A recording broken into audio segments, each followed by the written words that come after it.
इंसान के मरने के बाद जब उसे दफना दिया जाता है तो उसके एक दिन के बाद यानी 24 घंटों के बाद उस मुर्दे की आंतों में एक ऐसे कीड़ों का गिरोह जन्म लेता है।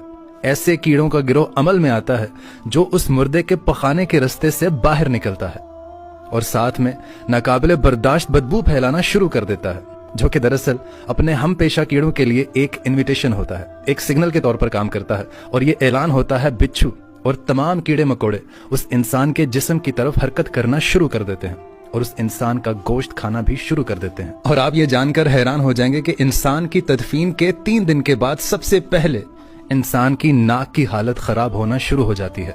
6 दिन के बाद इंसान के नाखून गिरना शुरू हो जाते हैं और 9 दिन के बाद इंसान के बाल भी गिरना शुरू हो जाते हैं और 9 दिनों के बाद इंसान के जिस्म पर एक भी बाल मौजूद नहीं रहता और साथ साथ इंसान का पेट भी फूलना शुरू कर देता है और 17 दिन के बाद पेट फट जाता है।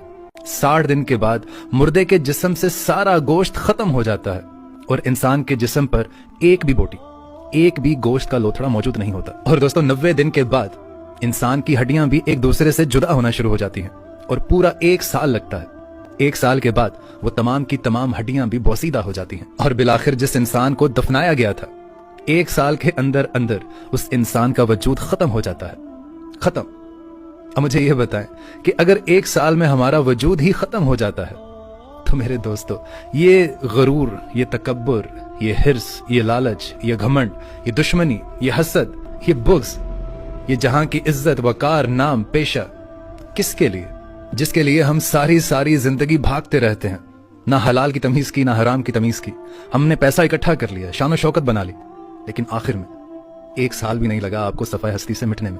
और जितनी भी ये मैंने कैलकुलेशंस आपको बताई ये साइंटिफिकली प्रूवन है, ये साइंस के मुताबिक है।